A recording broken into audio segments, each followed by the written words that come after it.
خوشبو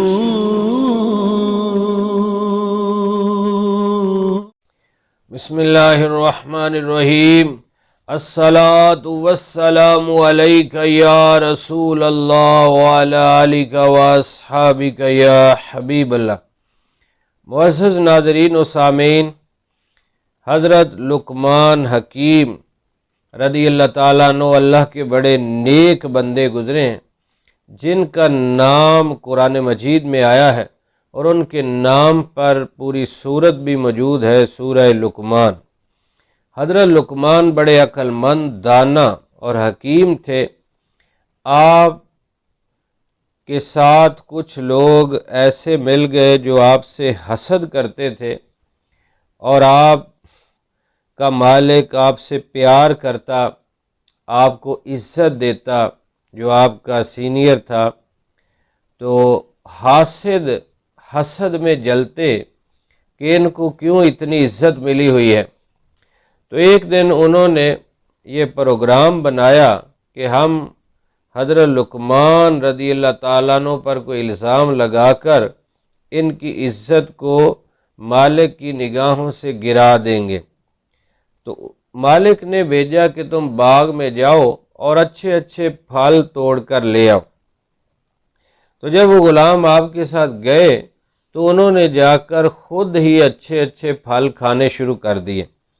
حضرت لقمان حکیم رضی اللہ تعالیٰ نے ان کو سمجھایا کہ مالک کے حکم پر عمل کرو اور پھل توڑ کر ہم جلدی لے جائیں، لیکن انہوں نے منصوبہ بنایا ہوا تھا اور وہ خود ہی کھاتے گئے، اور جب واپس آئے تو لقمان حکیم کے پاس ہی کچھ پھل تھے، باقی وہ خالی۔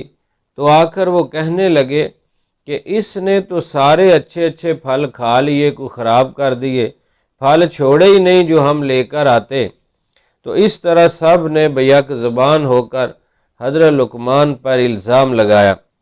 تو اب آپ کی حکمت اور دانائی دیکھیے کہ آپ اکیلے ہیں۔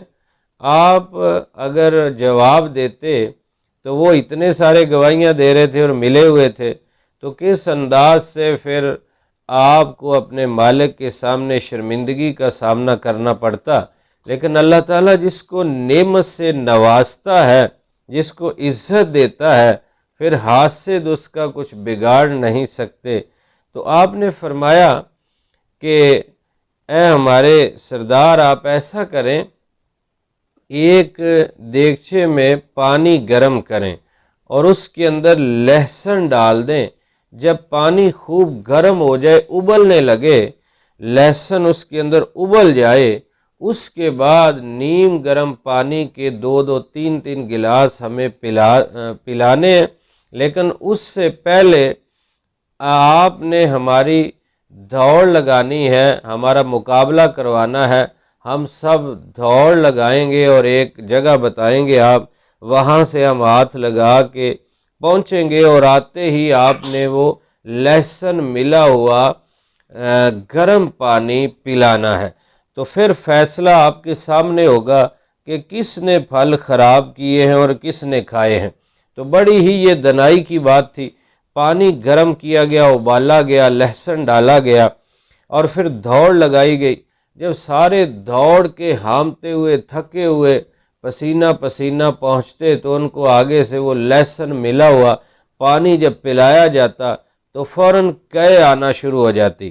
جب قے آتی تو ان غلاموں نے پھل کھائے تھے، کسی کے منہ سے اب آلو بخارے نکل رہے ہیں، انگور نکل رہے ہیں، سیب نکل رہے ہیں، کیلے نکل رہے ہیں، سارے کا سارا معاملہ صاف ہوتا جا رہا ہے۔ تو اب حضرت لقمان نے کوئی پھل کھایا ہی نہیں تھا، آپ کو قے آئی تو پانی نکلا، کچھ بھی نہ نکلا، آپ تو خدمت کر رہے تھے۔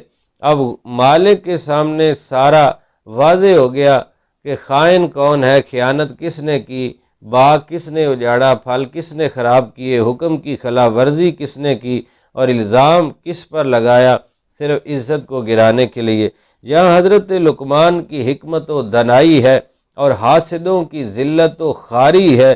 وہاں یہ بھی پتہ چلا کہ ہر ذی نعمت حسد کیا جاتا ہے، کل ذی نعمت محسود، ہر ذی نعمت حسد کیا جاتا ہے، اور حاسدوں سے پناہ مانگنی چاہیے۔ اور سورت فلق اور ناس یہ صبح اور شام 3 بار پڑھی جائے تو بندہ حاسدوں سے محفوظ رہے گا۔ اور یہ بھی پتہ چلا کہ آج دنیا میں رہتے ہوئے جو حرام کھا لے گا، خیانت کرے گا، وہ قیامت کے دن بچ نہیں سکے گا۔ جب اسے بھی جہنم کا کھولتا ہوا پانی پلایا جائے گا تو ہر چیز سامنے آ جائے گی۔ الیوم نختم علی افواہہم وتکلمنا ایدیہم وتشہد ارجلہم بما کانوا یکسبون۔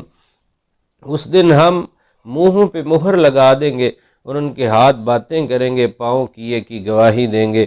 اللہ رب العزت ہمیں اپنی نعمتوں کا شکر ادا کرنے اور ہمیں تقوی پرہیزگاری کی لازوال نعمت سے مالا مال فرمائے، حاسدوں کے شر سے محفوظ فرمائے۔ آمین بجاہ نبی الامین صلی اللہ علیہ وسلم۔